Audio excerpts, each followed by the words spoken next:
பரபரப்பு நிறைந்த அந்த தருணத்துக்கு நம்ம வந்துட்டோங்க. டிக்கெட் டு ஃபினாலே யார் வெற்றி பெற்றிருக்கிறாங்க அப்படிங்கிற அந்த தகவல் நமக்கு கிடைத்து விட்டது.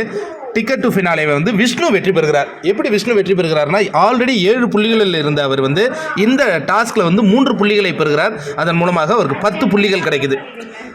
ரவீனா ஆல்ரெடி 2 புள்ளிகளை பெற்றிருந்தாங்க. இந்த டாஸ்கின் முடிவில் அவங்களுக்கு 5 புள்ளிகள் கிடைக்குது. அவங்க 7 புள்ளிகள் வராங்க. மணியும் 2 வைத்திருந்தார். இங்கே 4, 6 புள்ளி இந்த மாதிரியான கணக்குகளில் போயிட்டுருக்கு.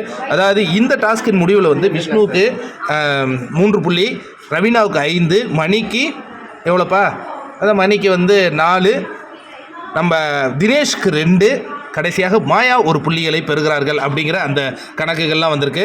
நீங்கள் என்ன நினைக்கிறீங்க? இப்போ விஷ்ணு டிக்கெட் டு ஃபினாலே வெற்றி பெற்றதுனால அவர் டைரெக்டாக ஃபினாலே வீக்குக்கு போயிடுவார். இந்த வாரம் நாமினேஷனில் அவர் நேம் இருந்தாலும் அவர் என்ன, இந்த டிக்கெட் டு ஃபினாலே வெற்றி பெற்றதுனால டைரெக்டாக அவர் அந்த இறுதி வாரத்துக்கு போயிடுறாருங்க. இப்போ இறுதி வாரத்துக்கு அவர் போயிடுறாரு டிக்கெட் டு ஃபினாலே.